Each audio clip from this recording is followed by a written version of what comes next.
Well, I remember on Granite Pond, we used to skate and also build a little fire on the shore.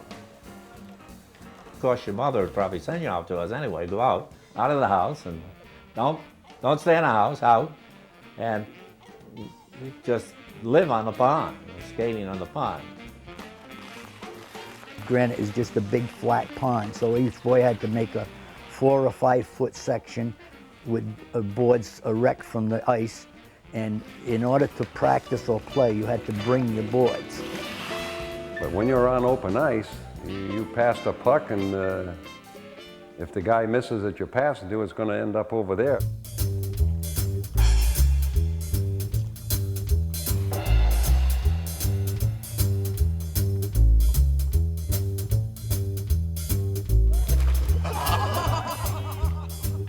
Did we fall in? Yes. Players, coaches, there were times we fell through, but we were very lucky, very lucky. We still skated.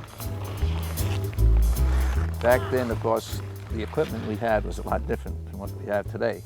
We had a little helmet with a little strap here and a little strap on the back and a band that went over the top. There was no such thing as shoulder pads. There was a price you paid. You walked for miles to skate. You carried your skate. Your feet were frozen. You sat by the fires. You did things to really feel good. We knew that Burrillville was always going to be tough because of the great coaching, their style of play, and the fact that they got ice.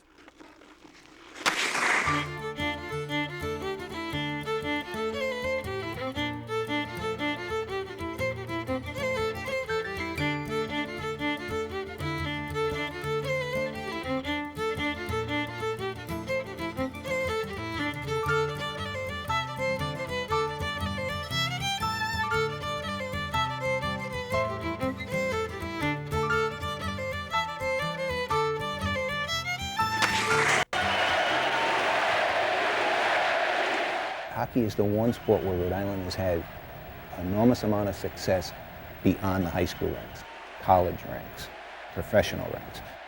Currently, there are 6 former Rhode Island high school players playing in the National Hockey League. You have Lou Lamorello, who's the president of an NHL team. You have Ronnie Wilson, who's the coach of an NHL team. These are all guys who played hockey here in Rhode Island. So Rhode Islanders can look at hockey and see, maybe my child has the same opportunity to do what these people did because they played on the same rink that my child. It's not that far-fetched a situation for them, whereas in basketball and baseball, it's 1,000,000 in one shot. Hockey, it may only be 1,000 in one shot. And hockey people in Rhode Island become fanatical about hockey.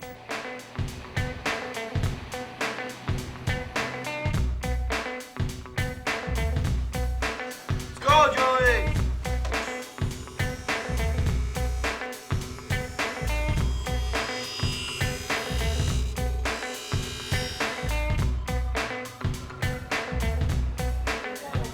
Guys, they're dressed, so 2 minutes. I told them 2 minutes.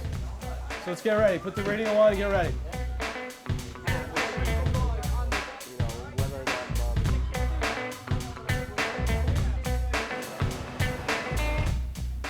So I get dressed every day all by myself. Hey, are there any questions for any of the players? You got any questions, Coach? I just want to have a fair game. You get a fair game, Coach, so long as you do the coaching and you let us referee it and don't question what we call, because what we call is what we think a penalty is. Let's go out there, let's play hockey, let's skate. Guys, go out there, be physical, keep your hands down, play tough, play Burrillville hockey. He's off! He's off!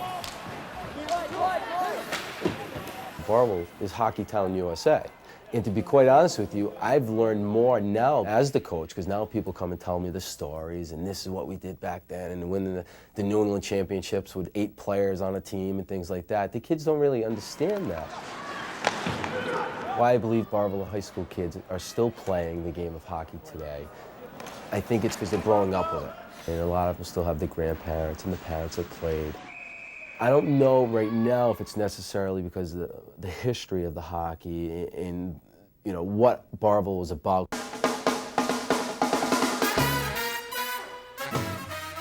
Every winter they would come down from the North Country to Rhode Island Auditorium, skating onto the ice of the cavernous arena almost as if it were a crusade. cheered on by their hordes of fans who viewed the trip down to Providence as a pilgrimage. They were Burrillville, the mighty, mighty Broncos, the tiny school tucked away in the northwest corner of the state. And for 30 years, as music changed from big bands and boogie-woogie to disco and rock and roll, they were the state's greatest sports story. Horatio Alger on skates, the little-nothing school from God knows where that kept on winning championships. State championships, New England championships, all sorts of championships. Sure, they might be hicks, the thinking went, but you had to hand it to them. They sure could skate. Bill Reynolds, Providence Sunday Journal. When I was young, I was so spunky. Burrillville was by far the most known team in Rhode Island. Everywhere you went, everybody knew Burrillville hockey, anywhere in New England. Like the Pennsylvania Miners were for the football greats like Penn State, well, Burrillville was like that for sports in Rhode Island. There was only one coach. He was known as the coach, and that was Mr. Eccleston in all sports. The kids would do almost anything he wanted them to do, and the parents tolerated it if these children would be able to go on and achieve things that the parents themselves couldn't achieve.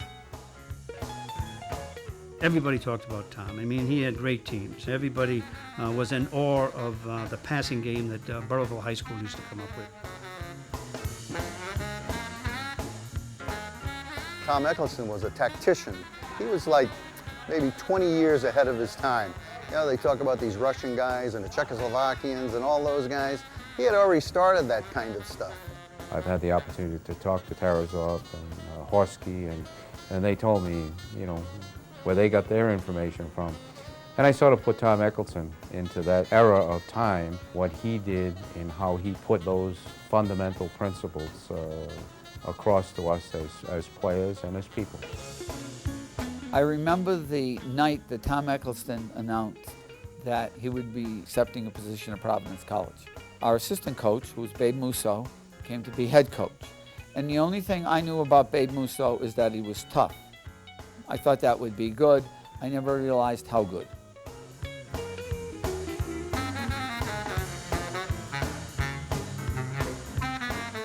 In Burrillville, just being a Burrillville Bronco, to put on a uniform was enough. That was an honor.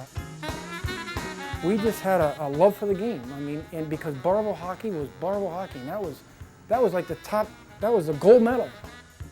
What would happen if we didn't have hockey? Kids would have never gone to college. They'd be working in the mills, doing odd jobs, or leaving the town. How many were given scholarships? Tom's program, my program. I played every prep school I could possibly find. I played so many colleges. Boston College, Yale, Brown, PC, Bowdoin, Colby.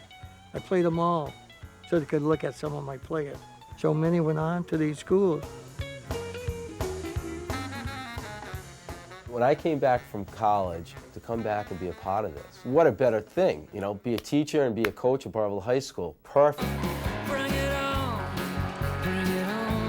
You guys are gonna be tough out there. Make sure you're being tough out there. Don't be afraid to get hit. My pride is gone, but I'm still here somehow. Did you call him after the play? Ref, why is he in the box? Right now, in 2002, in Rhode Island, they have 3 different divisions based on quality of play. The top division is what they call the championship division. Of the 8 teams in that division, only 2 of them are public school teams. One of them is a team from Warwick, which is the largest city. The only other team is Burrillville, and Burrillville is much smaller in terms of both geography and student population. For a public school to have any chance to compete with the private schools in this day and age, they have to have some sense of tradition that the young people can adopt a sense of pride for. Burrillville has been able to do that to a degree. They're not winning state championships, but they are playing. They are trying to compete against those parochial schools. It's difficult, and it's not just Rhode Island. That's a situation throughout New England.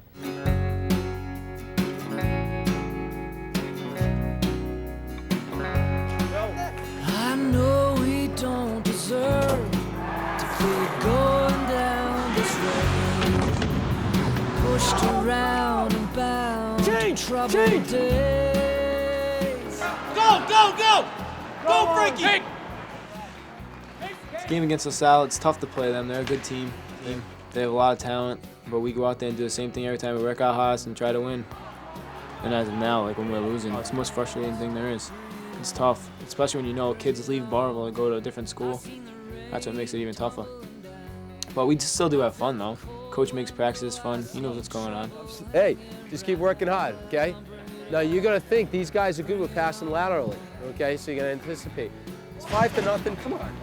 First ball. We have more kids today going out to Mount LaSalle than you can imagine.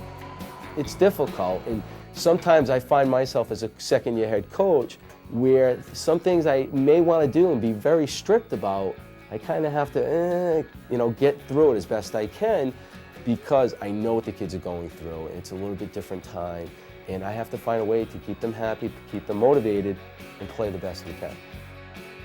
With us being in the A division, it's kind of hard for us now because we're averaging about 4 or 5 wins a season. Good job, guys. I don't see too many of the kids saying, I want to play for Barville High School hockey because it's Barville. You know, I think that's changed a little bit as opposed to when they played on the ponds. For confirmation on how hockey used to be played, ask your dad. Even though his team may have gone indoors for games, he most likely practiced outdoors in 0 temperature and skated against a north wind sharp as a steak knife.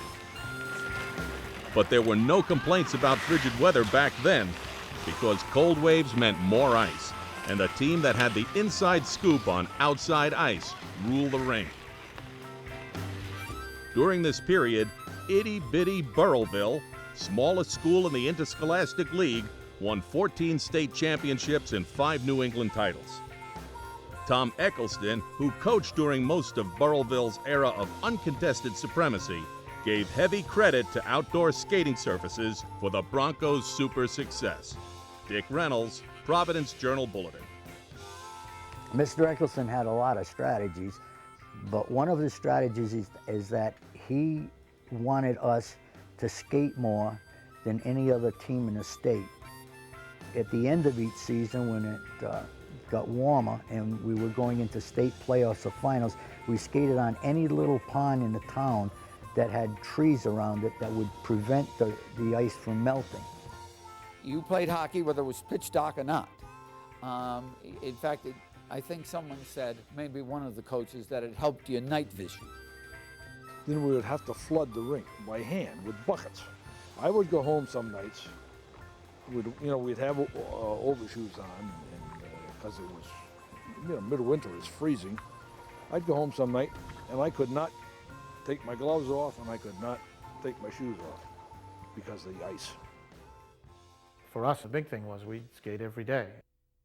The other kids would skate when the weather was not bad and the pond was clear of snow. But if our friends weren't going to skate, we went with him down to the Granite Pond. This is Granite Pond. You want to hear my Granite Pond story? My Granite Pond story, first time I ever went skating. I was 4 years old. My dad had been psyching me up for weeks for my first adventure on skates. One beautiful Saturday morning, he took me and my brother Dick, who was 5 years older than I was at the time, down to Granite Pond to skate. But I remember vividly him telling Dick and I that he was going to go over to the rink on the other side of the pond and he was going to play with the high school players. Now, I had a little chair to push. This is how you teach a kid how to skate. It was a great day. I was fascinated by the entire scene. And as the day wore on, somehow I found myself going up the canal that fed the pond. And I remember looking through the clear ice and noticing that you could see the insects and the weeds and this mirror onto this entire world under my feet. And I became totally absorbed in this.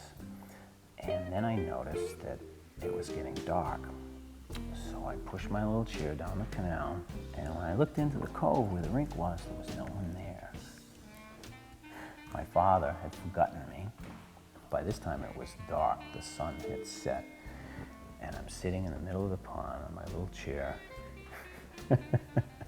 Legend has it that the tears were frozen to my cheeks. Now, my mother's story is she was serving him his steak, and she said, "Should I call the fire department?" And my father looked up and said, "Fire department? Why?" "Well, Bill, I assume he's drowned." He said, "Bill, what do you mean he's drowned?" "You took him skating this morning, didn't you?" Oh my God. Hockey players, they are different. I think it was an advantage of how we had to work to get the ice. Scrape, shovel, build up the body. I think we were stronger. Coaches mentioned how powerful we were in the boards.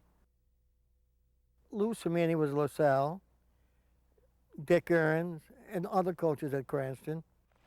They all wanted to take part in it. We were always very good friends, very competitive. I just took after Mr. Eccleston. He was the same way. He would call me up, said, "Babe, there's ice, I think. Would you check?" And we check, and we get the kids and go out. Yeah, skate. My first impression of Tom Eccleston was when I was 12 years old and I peeked through the window of the school where his classroom was. He was a handsome young man dressed in a blue flannel suit, tie, and a white shirt. He was the youngest one. The only others were not as exciting. He came from England, Mr. Eccleston did, and his father was a mill superintendent or owner. He was very high in the business.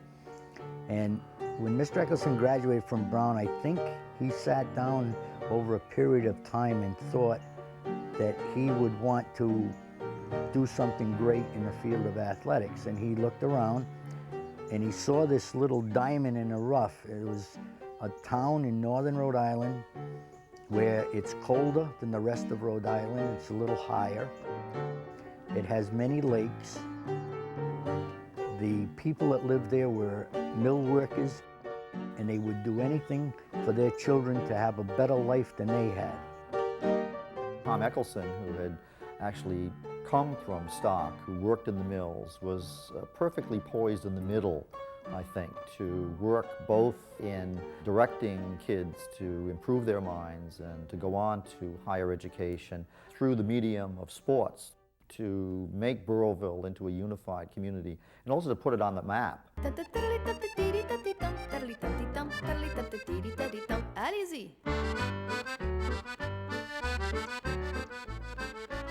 So how did hockey in Rhode Island get its start? When Brother Adelard arrived from Canada in 1911, he was surprised to find out there were no school hockey hereabouts. As a native of Canada, he assumed everyone played hockey. But always resourceful and a make-do marvel, he found a pond near the school, gathered the most suitably shaped tree branches for sticks, selected a few round stones for pucks, and larger rocks for goal markers. He even linked athletics and academics by showing his pupils how to use their school books as shin guards. Brother Adelard spread the gospel of hockey so successfully that his missionary efforts produced a 4-team league, followed by an explosion of ice activity. Just about the time Rhode Island Auditorium debuted its indoor ice, Brother Adelard added a zesty flavor to the state's schoolboy hockey circuit by annually importing a few crack Canadians to beef up his home forces. Although other members of the local league reluctantly accepted the invasion by their neighbors from the north, the Canadians were credited with raising the level of Rhode Island hockey by compelling local lads to extend extra effort to meet the competition. Dick Reynolds, Providence Journal Bulletin. Even before hockey became big time, a number of French Canadians like Napoleon LaJoie, I mean, what a beautiful name, who makes it big time in baseball, which was one of America's passions. And we'll see that with almost the other groups, the Irish earlier with boxing, we often forget about that. It's interesting that throughout American history, whether you're looking at Rhode Island or almost any other place, sports became a vehicle, especially for the latest immigrants, to find success and notoriety because so many other things, other ways to achieve success were forbidden to them for the most part, at least that first generation.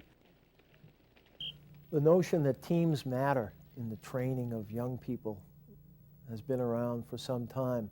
Certainly Tom Eccleston would have been influenced by that British tradition, the British boarding school tradition, the playing fields of Eton, winning the Battle of Waterloo and all of that. But Americans bought into that. We love the English traditions, particularly in sports. Sports came along in American history at a time when we were developing across the country in small towns, pushing that frontier back. What better way to put that town on the map than through a sporting team? For the ordinary kid, to be a sports star, especially in hockey, gave you almost a crown to wear around because people would look and say, boy, can that kid play? He is something. And so there was a certain, I think, ethnic pride, even though it was an Englishman, perhaps leading the French Canadians to the promised land here, that worked miracles in these little villages and mill towns. We were fast, we were strong, we were manly, we had courage, you know.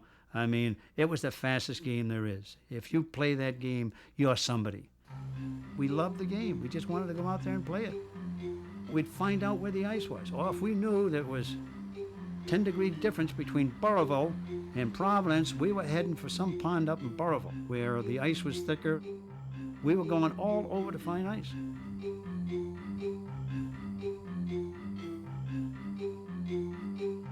We started skating when we were 5 years old on ponds. When I heard that they were going to have a hockey team at Burrillville High School, I said, boy, this is great. I can skate pretty good. I go from one sport to another. I go from football to hockey, then baseball, and then summer vacation come along. And during the summer, I'd always work in the mill in Oakland. They always had a job for me.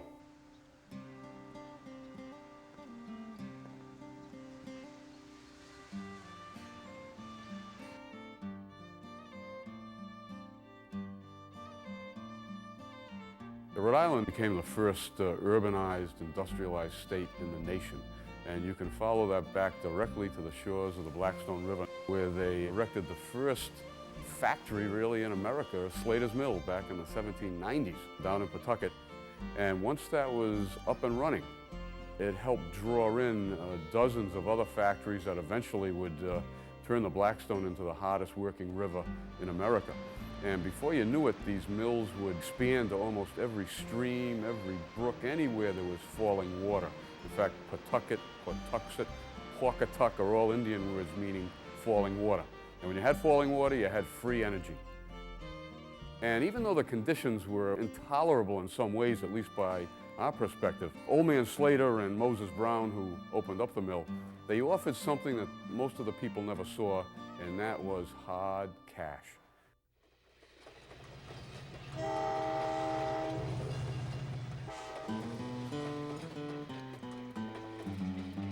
I go yesterday all aboard the Zeta with my portmanteau and my umbrella.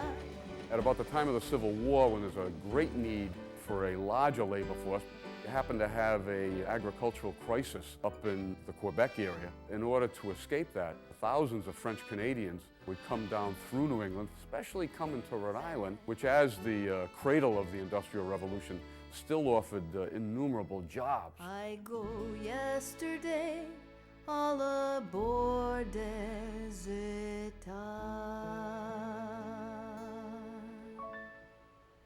Thoreau was famous for saying what became the motto of the Sierra Club, and wildness is the preservation of the world. Burrillville was an untamed region. It was a territory that you could light out to at that particular point. Because the mills were located in Harrisville and because he had such an important position as the mill owner, Levy had a plan to transform Harrisville, the outlying villages. What Levy accomplished in the 1930s had its parallel on a much larger scale in Williamsburg, Virginia, where the Rockefellers essentially rebuilt an 18th century town. Rather than see the town divided among mill owners, bosses, and workers, many of whom were immigrants from Poland or Ireland or from French Canada, Levy hoped that there would be connections made to actually forge a community in the town.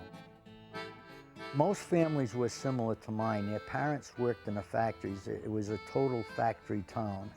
The people in the mills made probably in the $40s or $50 a week range in that time.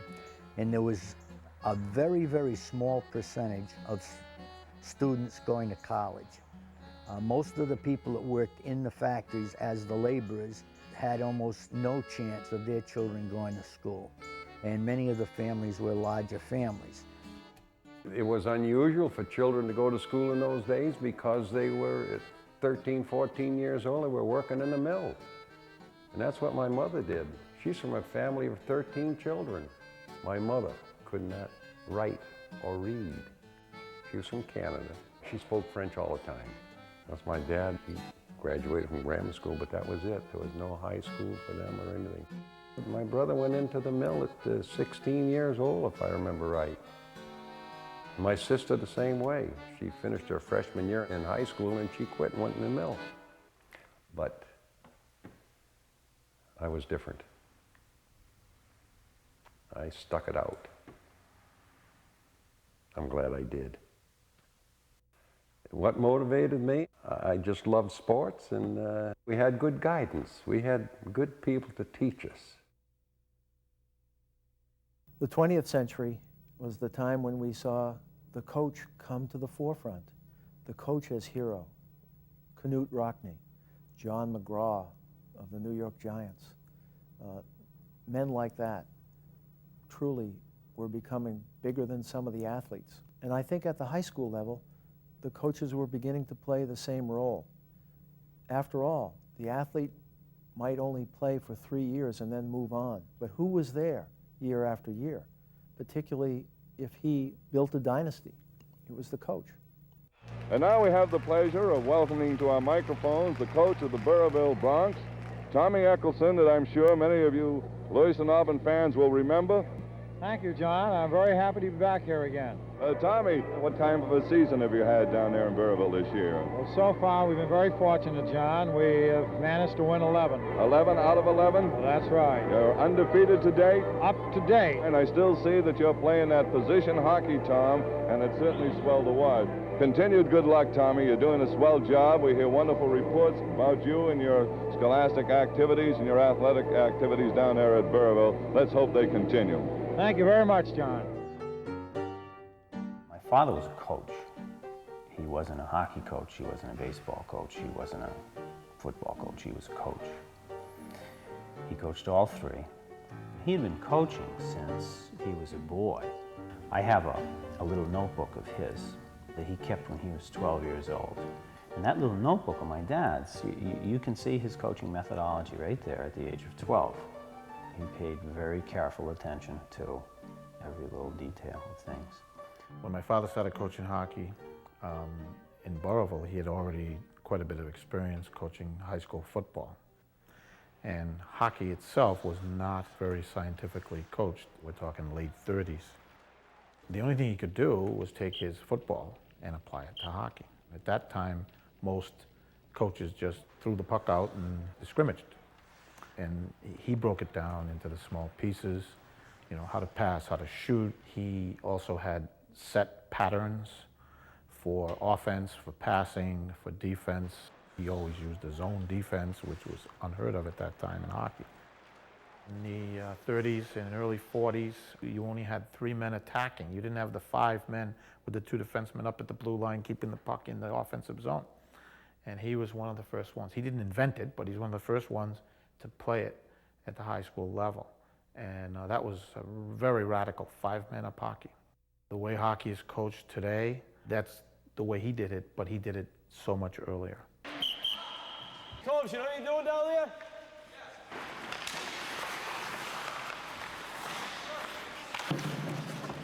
Mix down. Coach Eccleston, 101, some of the basic plays that he started way back when and we still use today at all levels, not only the high school level, college level, pro level. Now this one here was called drop pass with a pass.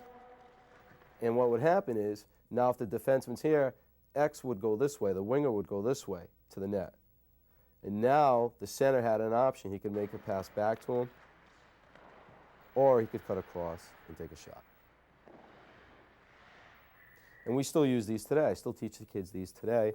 And you see them all the time. 2-on-1s is what you want to create in hockey anyways. Right now, you hear the pros talking about cycling, and you never heard the pros talk about cycling up until 10 years ago. But Tom Eccleston was using cycling. Instead of moving the pass out to the man who was trailing, give and go, if there was nobody bothering him, he'd circle. So then he'd draw somebody to him, and he'd bump it back into the corner. The second man would read the situation, go in and pick it up. They were using a lot of great hockey intellectual concept, you know. They were reading, reacting, and working together and supporting. And that was what Tom Eccleston taught. Other teams used to think that we were superior at the end of the season because we skated better and so on and so forth. But in my mind, that was not the case at all. He took stumbling individuals like me and put skates on and said, I will teach you to be a good hockey player. Maybe I won't have a great shot, which I never did. Maybe I won't be the best skater, which I never was. But I played on a state championship team, and I still wonder about that. How did that ever happen? Because we played great positional hockey. We beat the good clubs. And I can always remember I have never seen as many players and everything organized. And I remember Tom would yell at you, and then anyone else who might be handy would yell at you to keep you hustling first of all, and then being able to do these drills. Right now, this is ice follies. Oh yes, oh, players love this. Again, Eccleston type disciplines and such. Like he had a cadence. And that's one of the things I notice when the kids are skating and they're doing their 3-on-0, 2-on-0. You listen to their skates and they go, ch, ch, ch, ch. Well, his cadence was, ch, ch, ch, ch, ch, ch. That's what he was listening for. And if a kid wasn't doing, ch, ch, ch, ch, ch, he'd scream and yell at him and send him to the penalty box and let him sit there. And when you're soaking wet, and you're sitting in a penalty box for 5-10 minutes, you're very uncomfortable and angry. You go back out there and believe me, Eric, pay attention, off to the side here a little. Go! That's it, come right out. It's a good thing you have a helmet on, not like the old days, huh? One of the advantages of growing up in Burrillville was that everyone that I knew of got a shot. One of the things that Tom Eccleston always prided himself on is that every person that showed up would be given an opportunity to play. If this person would take the yelling, some screaming, and in some cases, some parents must have thought it was abuse, if they were willing to take that and come back and work, that they could make them an athlete. When it came to his primary concern, athletics to Tom was only a means to an end. In my junior and senior year, we went to West Point both years. We went to Dartmouth, we went to Princeton, a variety of schools where he was showcasing his players. I never knew that. Who benefited? Not Tom. He was going to be in the same position next year with a whole group of new kids. We're the ones that benefited. As coach and principal of Burrillville High, Tom Eccleston does not believe in the ancient axiom that no man can serve two masters. The only such dual office holder in the state, he's a man with an idea and an ideal. fully conscious of the responsibility a teacher has in molding the life and career of his charges. Dick Reynolds, Providence Sunday Journal. Ninth grade, I'm out playing baseball, and I'm out in center field. Long fly ball. I got it! I got it! And from the coach, you have it! You have it! Teaching right there on the athletic field. Teaching correct English right there. And from that point, I have it! I have it! You know? Come running off the field. All right, I have it from now on. I got it anymore. Athletics was secondary. They were students first. You had to be a student first with the coach. He had a few boys that had problems in school, and he would work with them in whatever subjects they needed help in. In doing so, he helped some of them get through some difficult times in high school. But this was all done on his own time without pay. Kept me on track. Kept me in school, you know, instead of quitting. So once I got into the athletic program, that was it. Many of these young men that played in the 40s and 50s in particular would probably have achieved much less in life than what they achieved without Mr. Eccleston, because he had a pipeline to Middlebury, in Providence College, in Vermont, in Bowdoin, in West Point. And in my own case, he promised me as a sophomore, I weighed maybe 110 pounds, and he told me if I did everything that he asked me to do in sports for the next few years, he would get me into college. Now that didn't mean that I would graduate or anything, but he would get me the chance. I wasn't alone. We got our chance to get out of the mill, to do something better in our family that no one had ever done. The first in their family to maybe not only go to college, but some of them, it's the first that ever graduate from high school.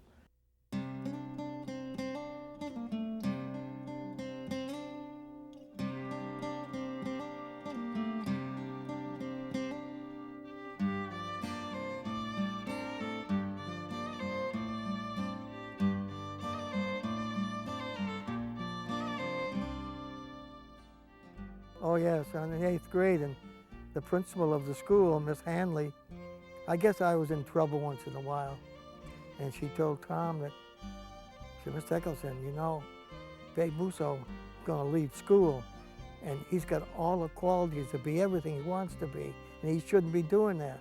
I came from a very large family, and most of my family didn't go beyond the 8th grade. If they went to high school, a couple of years, that was something. So he got a hold of me and said, I understand you could be a good football player. And I told him, I said, I watch your practices. I'm better than half the players you have now. He said, I have plans for you on this team. Well, I didn't think about quitting school then. He was such a dedicated man. You know, when you practice, you practice. It took a hurricane to stop our practice. It's the way he was. He didn't know the hurricane was even there. The hurricane of 1938 was first reported on September 18th, moving toward Florida at a leisurely 12 miles an hour. What was unusual about the 1938 storm was the speed it gained. At 8:30 on the morning of September 21st, this storm was rolling now at nearly 60 miles an hour, and it had turned north. It was racing straight for New England.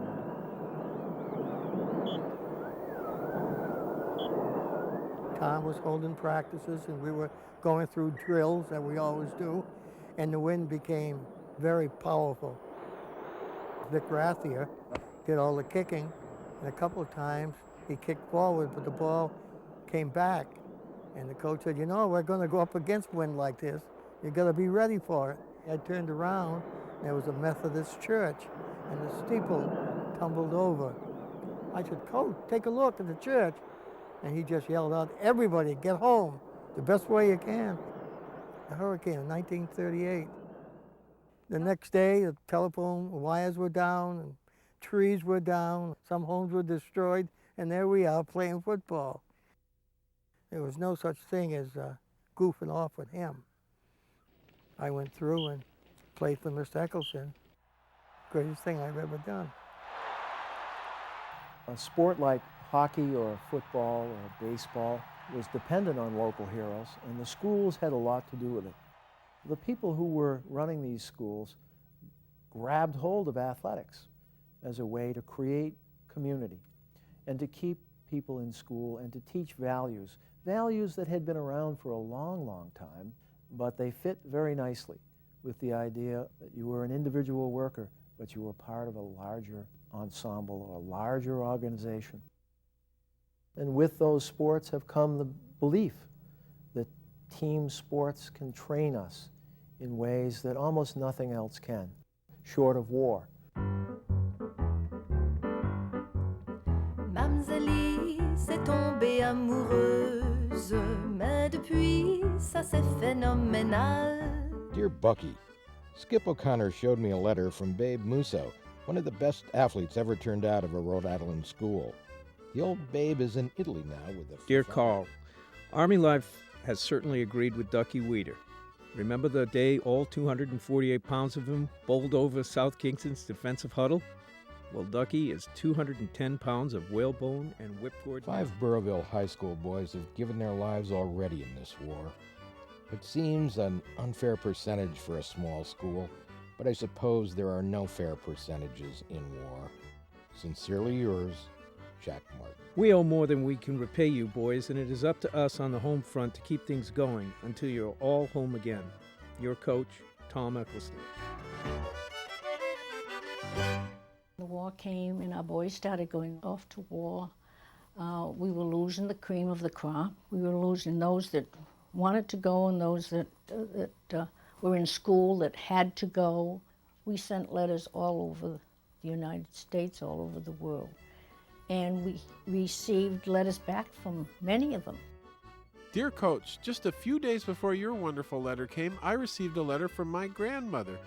She enclosed a clipping of the write-up of the championship. Dear Coach, I hear Wild Man Dick told you that I said school discipline is much more severe than the Navy's, but I don't mind it at all. In fact, I like the Navy very Dear much. Coach, I certainly had to leave school in a hurry to report for this training. How's everybody getting along at BHS? Dear Coach, in my barrack there are 8 boys from Rhode Island. Every one of these has played in some sport. So Coach, you may know something. Dear Coach, I guess Babe was sure glad to get back in the States. They have fellows here in China who've been overseas for 34 months and no prospects Dear of Coach, returning home. you say Don Marseille is in Belgium. Well, so am I. Belgium doesn't seem to be much larger than Rhode Island, so I shouldn't have much trouble locating it. They went on to the war to become heroes. They returned from the war, went on to college. They came back to our town. They became teachers and also coaches. Look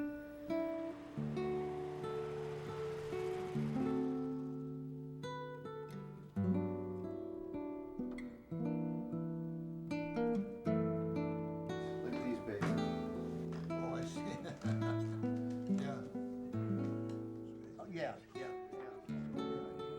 I didn't know I ever wrote a letter this long in my life. And I can even read it. That's the good part of it. 1943, yeah. How's your hockey team coming along? Have you won any yet? Look at this. I don't believe you'll have to come into this war, Tom. Having 2 children should exempt you. I hope you have a boy, so his middle name will be Babe.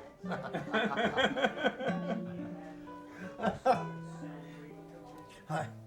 Listen to this, though. I'll never be the same. I realize now I used to be a very good boy, but those days are gone forever. I'm not kidding. I'm really a tough sergeant, at least I try to be. Hey, here's one. Tom, I wrote to Tom. I got a letter from Babe the other day. In every letter I get from him, you can tell how sick he is of everything. He always talks about getting back home again. Boy, that'll be a really great day when those fellows come back. Yeah. Here I am back in Burrowville. During the war years, you don't stop to think about anything but the survival and doing your job. It was good to come back home. Where else was I going to go? I was a little kid growing up in this town. And when I came home, just look for my mother, find out what I'm going to do.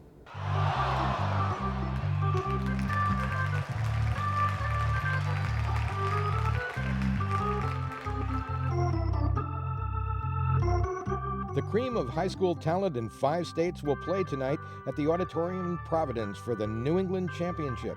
Rhode Island's hopes are pinned squarely on state champions Burrillville High, who rate at least an even chance to survive. After the World War II, people needed good things to happen, and I think sports was an outlet for people that went through the war, and because there was a lot of enthusiasm. We used to get big crowds at the high school games, and there was a lot of press. It was the time that made the schoolboy hockey. Success of Burrillville, and a huge crowd, those crowds. I mean, they're legendary, you know, the 4,000 and 5,000 and 6,000 people. And then that New England tournament for 3 nights in a row was absolutely an impossible ticket. Several times, I can remember when I was quite young with my mother sitting in the aisle for the whole game. Even the coach's wife couldn't get a seat. Of course, in the state of Rhode Island at that time, I don't know how many high school teams we had. It was always LaSalle ending up playing Burrillville, so you knew everyone and who you played against, and it wasn't difficult for college coaches to know who did play and who didn't play. Tom was, he was a winner. I mean, he was a man that won because his teams were conditioned.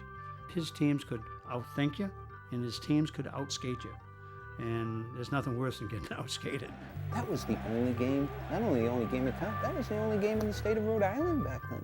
The people from Burrillville would drive down to Providence. I mean, it's only 20 miles, but you have to understand in Rhode Island, it's a joke that if you go more than 25 miles, it's an overnight trip. And of course, there's a cliche about the town being closed. I mean, it didn't take much to close it anyway, but that was very true. The rivalry through the 50s and into the 60s was tremendous. The whole concept of hockey was exciting because this is where the pros played, the Reds, and all the big games. And so it was really something to even walk into the Reds dressing room and sit in front of one of the lockers of one of your favorite stars. My mother told me back in the 40s and 50s that after a Sunday game, the Rhode Island Reds, you couldn't get a newspaper the next day. It was sold out. It was the thing. And I'll find those folks that are from that era, and they're very, very emotional when they start talking about their team. And they said, well, we used to go to the Rhode Island Reds hockey games, and I met my wife there. And the tears would come to their eyes. And, oh, your dad was Harvey Bennett, the goalie. Oh, I remember the time he let that soft goal in against Rochester. And I'd have to hear not only the good, but sometimes the bad. Again, remember in the 50s and even in the 60s, there wasn't a lot of professional sports on TV. So in Rhode Island is their only connection to anything professional. It wasn't NHL, but it was American Hockey League. Hockey was their connection to a professional level. But the schoolboys, you couldn't equal the excitement because of those New England Schoolboy Championships. They drew the big interest. They had the best teams from all over, and it was very exciting. At Cranston East, I played for Coach Howie Krenz. He was a tremendous coach, and he had tremendous spirit and enthusiasm for the game. And then when I went to Providence College and was fortunate enough to play for Tom, I learned the systems of hockey and all the different nuances of team play, and we practiced them over and over again, day in, day out, almost to perfection.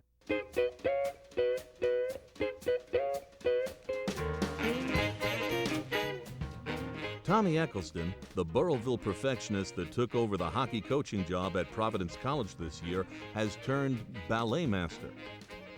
From the conga line through the follies, the players learned balance, agility, how to start and stop, how to change direction, and a host of other things so necessary to the success of a hockey player. All this, to Eccleston, spells conditioning. Bob Englert, Providence Journal. When Mr. Eccleston was at Providence College, his new innovative ways, he thought agility of players was through dancing. He had us doing some fancy footwork there. Well, a quote from him says that was when really kills them, talking about the big kick of the dance routine.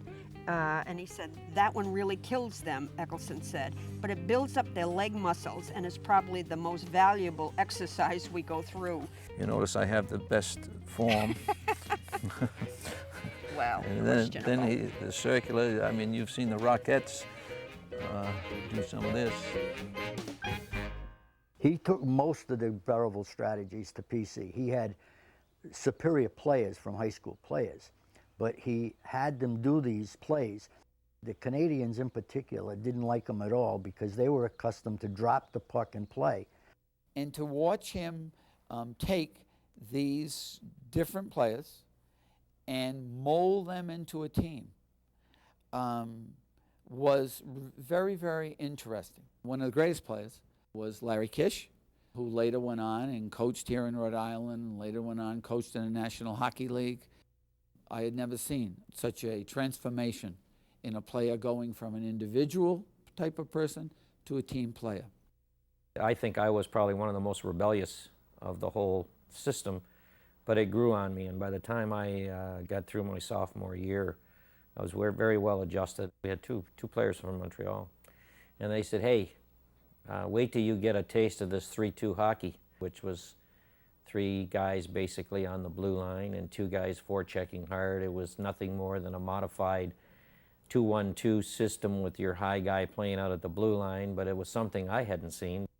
His chasing drills and things like that were really innovative. I had never been exposed to that, so it was all new to me. He had broken the game of hockey down to a system, and we had a hard time buying that because we weren't used to that, but he knew what certain areas of the ice meant. He did statistics. We'd get a lead in a game, and it always ticked us off because he'd throw us back into that 2-3 where we'd have 3 guys back instead of all 3 up.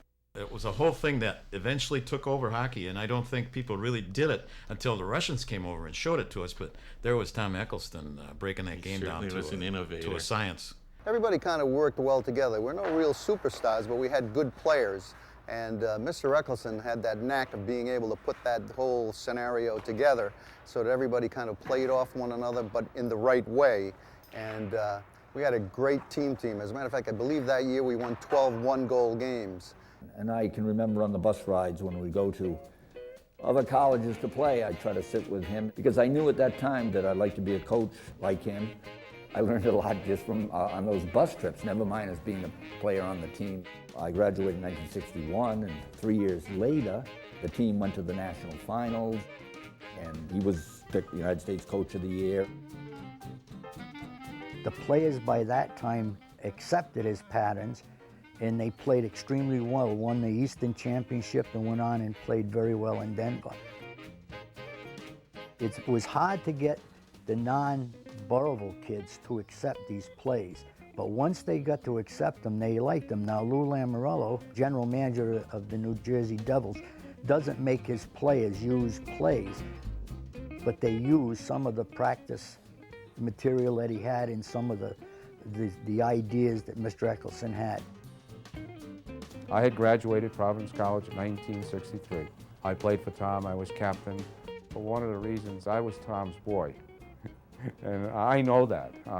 Mrs. Eccleston told me that, Tom Eccleston told me that, and he probably paid me one of the best compliments that anyone could ever be paid. In '64, he retired, and he went to the administration and recommended that I be, at the age of 21, the head coach of Providence College. And I looked at him and I said, "You're out of your mind." But he was serious, and at that time, I think that he gave me an inner confidence. He believed in me, what I could do. Thomas John Wooden of hockey. He had that old professor type of candor. He was a little distant, but you knew he cared. To see his dedication and what it took to be a good person with athletes, I remember that very distinctly.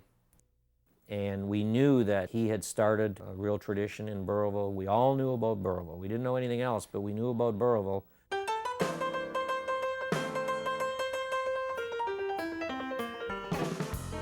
The players came, the players went. Somehow the song always stayed the same, only this time it was a tune orchestrated by Babe Musso, an intense coach who probably would have crawled around the ice on his belly if it would have helped him win. He had become coach in 1957.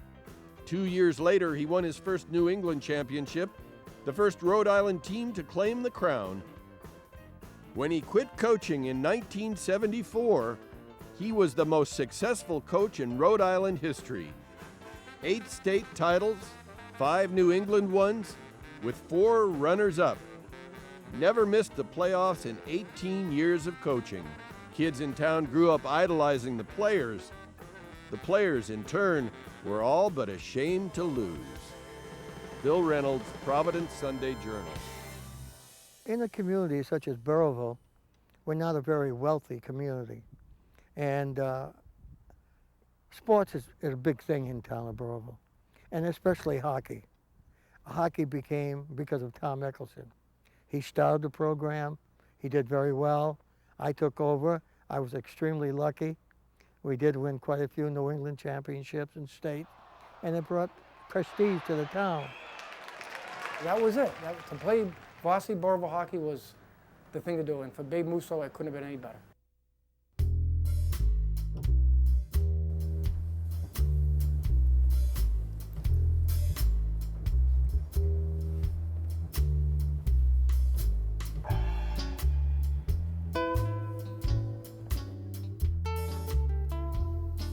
Here we are in the bowels of the Burrillville Gymnasium, hunting for Burrillville's athletic history.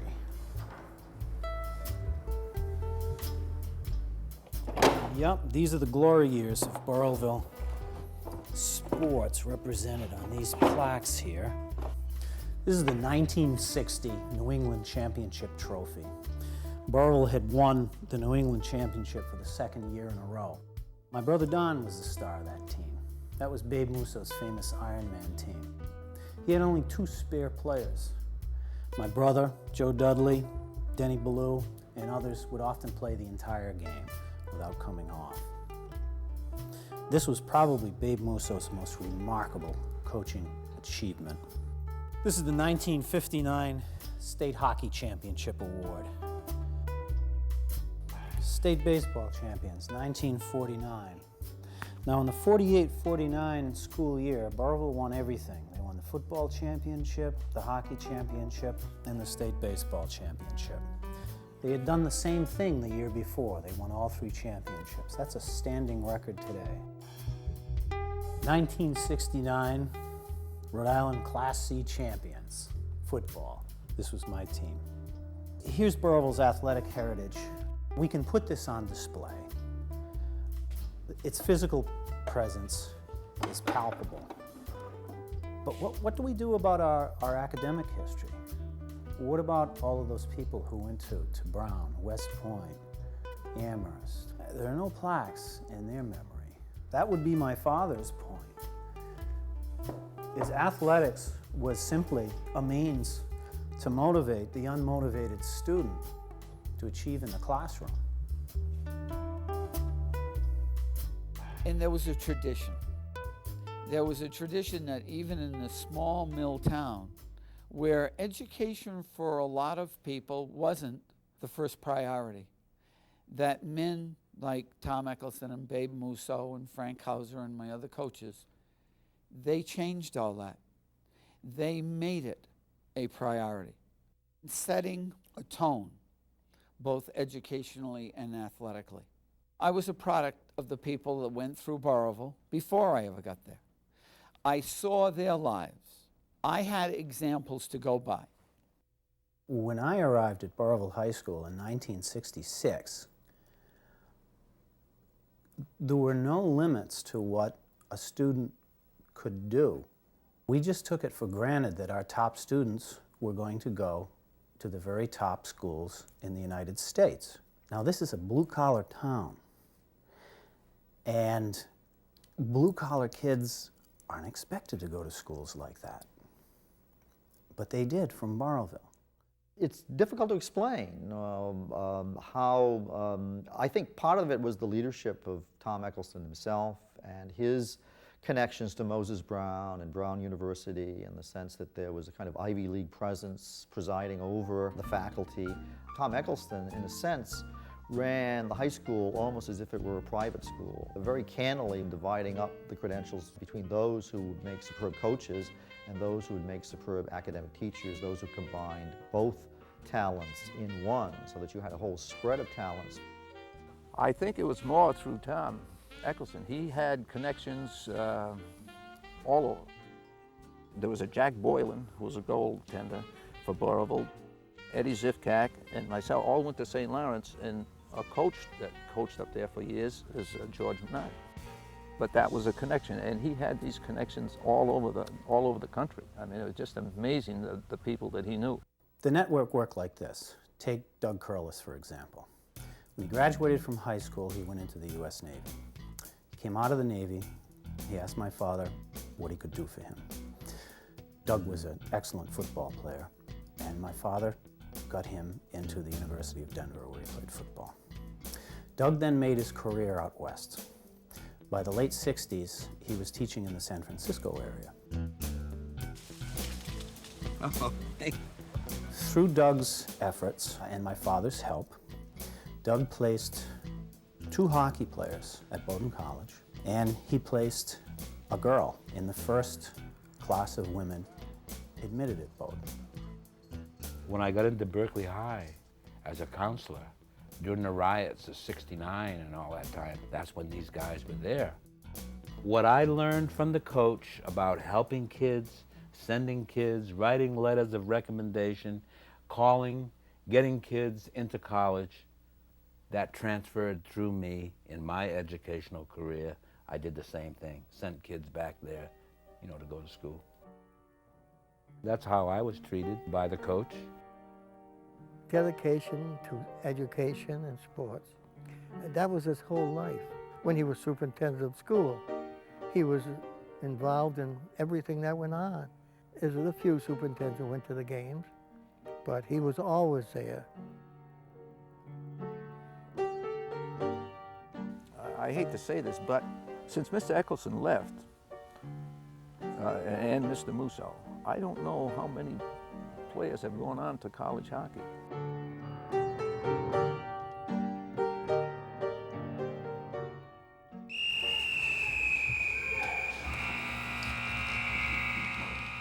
After we won the New Englands that year in '74, that was Babe's last year. He had retired. That was tough for us to take. There was a lot of changes going on in the coaching staff at Burrillville. It was different when Babe left, because that was the end of Mr. Eccleston and Babe's era. You know, it kind of went, it was a whole time that just went away.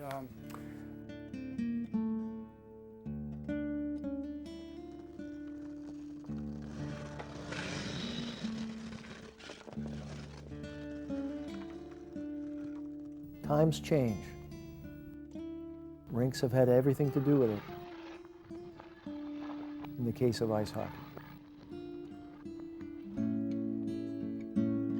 On the one hand, we know that organized hockey could not have made it without artificial ice rinks. On the other hand, artificial ice rinks become available on a 50-minute or 60-minute time slot. Some of the greatest players in hockey history learn the game on the ponds. That isn't as easy to develop in 50 minutes of ice time when everything has to go on and drills are short and people are standing around. While rinks were a necessity for spectators and for the crowds and for the spectacle and for the big tournament, more rinks, less need to go to the pond.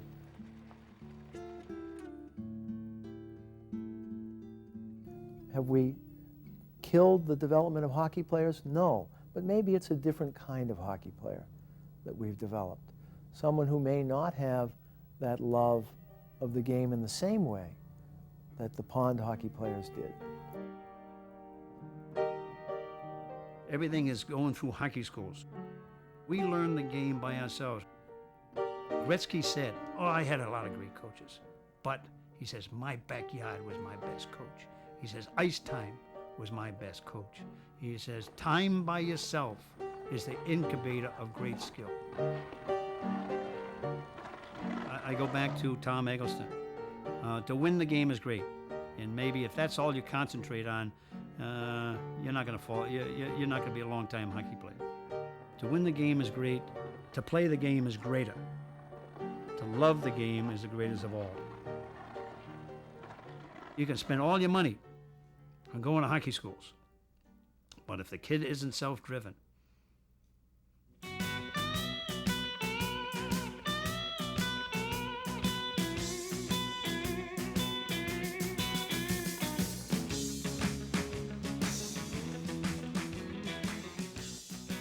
I grew up playing hockey. My whole family played hockey.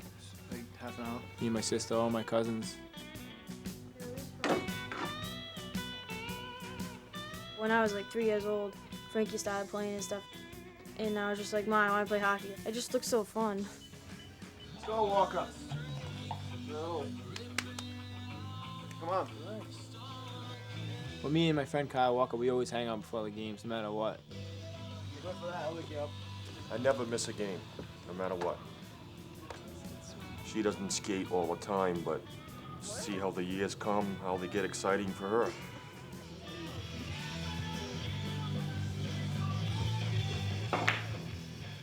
No tie, no ticket. You need a tie to get on the bus. You gotta be dressed up. So you look good, you play good. That's our coach's philosophy. Winning's not everything, but I'm having fun while I'm playing. We're a hitting team. That's what we do. We hit because like we have all the football players. Obviously, I'm not a football player, but I like to hit. Like I get it from my brother too. On game day, all I do is rest and watch TV and stuff. Me and my brother, we play pool and stuff. We eat pasta a lot, like for like lunch and dinner. expect a lot of goals tonight. If we can move out there. Let's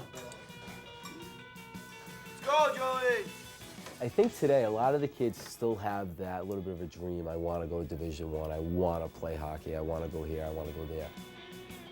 But I think it becomes a little bit more reality when you start playing against some of the competitions in our state, where you realize that it's not always going to happen. Maybe you can go Division II, you can go Division III.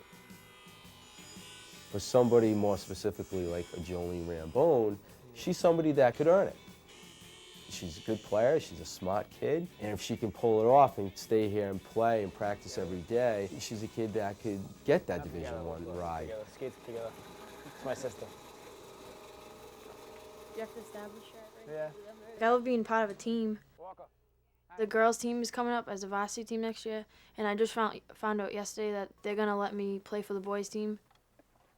And the guys, like, I'm obviously not gonna get like best player, you know, like All-State, but I could get a lot of recognition for being a girl and being on a varsity team.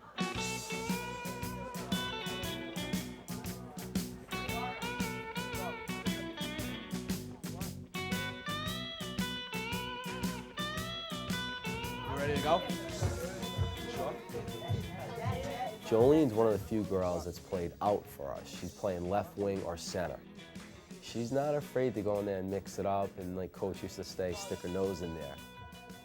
With the girls starting the new interscholastic league next year, I don't know what's going to happen. I know she's told me she wants to play for the boys.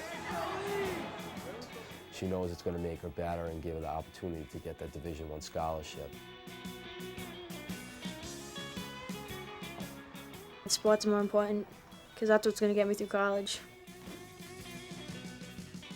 I always wanted to go to like Brown University. Like that seems like a really good college, but really just a good college to play hockey at. I'm planning on going to the Olympics. I really do want to.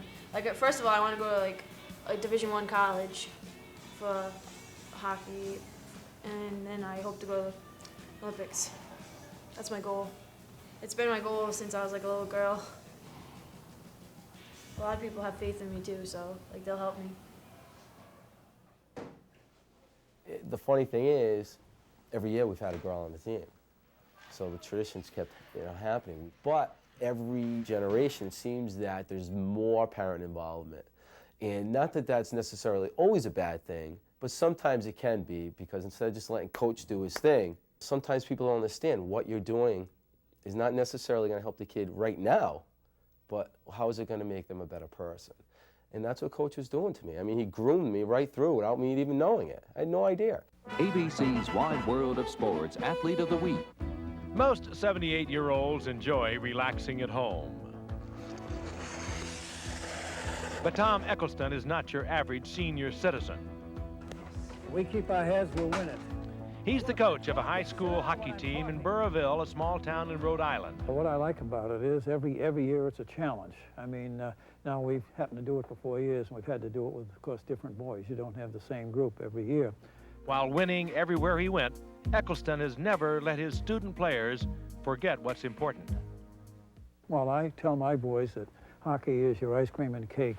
Your meat and potatoes and green vegetables are what you do in the classroom, and that's the important thing. And when he returned in 1985, his ability to motivate remained despite his age. When he's out there with us, skating and yelling at us and telling us everything you do wrong, that motivates us.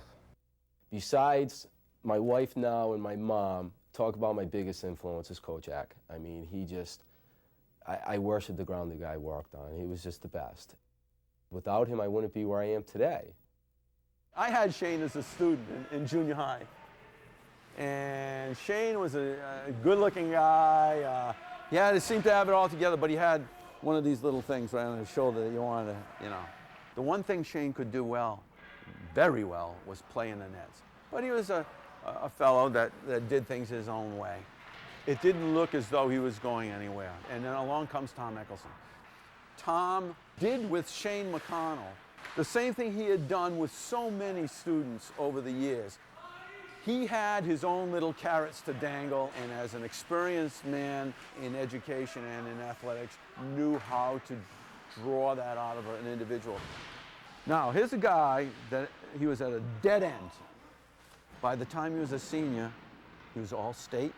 We were in a lower division in those days, we were in Division II, but he managed to float to the surface, so to speak, and become the best in the state.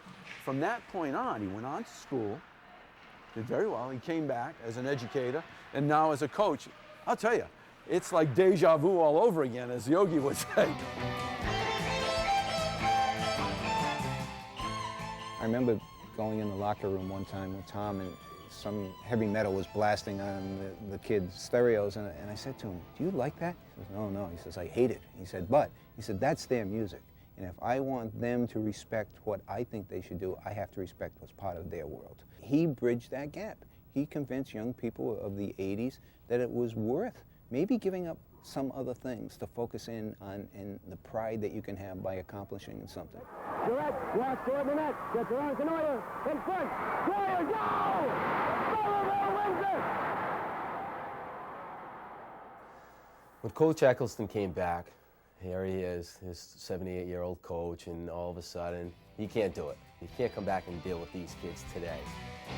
He's not going to be able to understand the music and the Mohawks and the attitudes and everything that's going on today. And Coach always said, and I do believe this, is that kids are kids, and they will respond to how you treat them.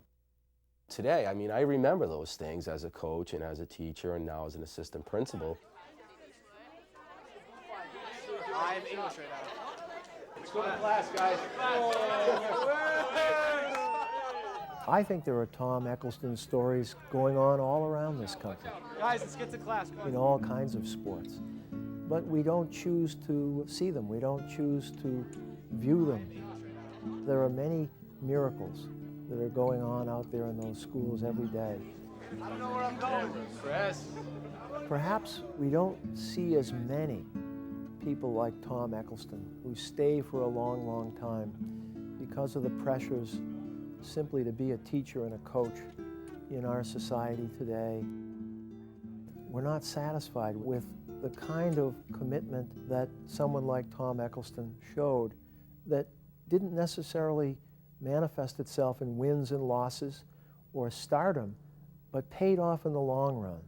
I think the great value of athletics can be that it can provide you with an education and that it can teach you through discipline and hard work what can be accomplished. We have youngsters that are growing up and they're being sold a bill of goods about their own ability and about how far hockey can get them as individuals.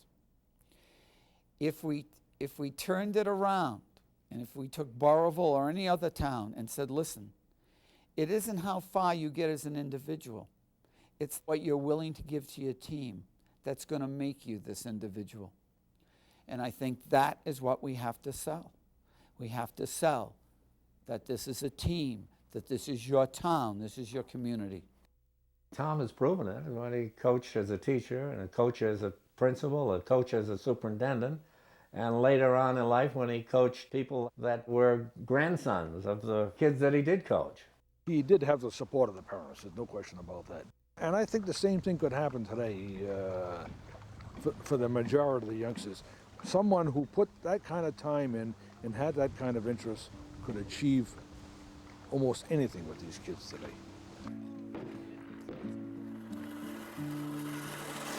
Sometimes I think we underestimate young people, that they have no appreciation of history.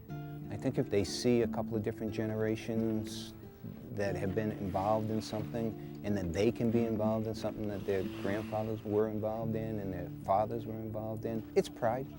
I think young people of today may need pride more so than people of the 50s and 60s did, because the world is so big.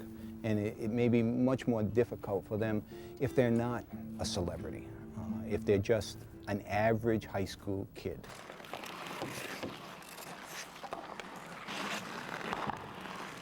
I wouldn't be here if I didn't love it. I absolutely love to play, and I love this program, and you know, that's why I'm trying to give back and being a part of it. And I would love to coach as long as Coach Eccleston and Bay Musso did. Will I? I don't know. It's tough today. You know, it's tough. I have a very busy schedule, but I'm already in my 9th season, only 2nd as a head coach. So.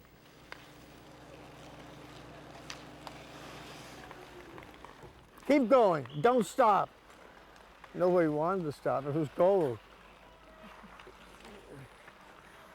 This is unbelievable. It's a dream. Occasionally I used to drive up around this way just to look, even during the summer, just to see the place. And here I am seeing kids out here skating. And it looked like they're my team. What a dream, huh? A dream. That's what it is. But it's a beautiful dream.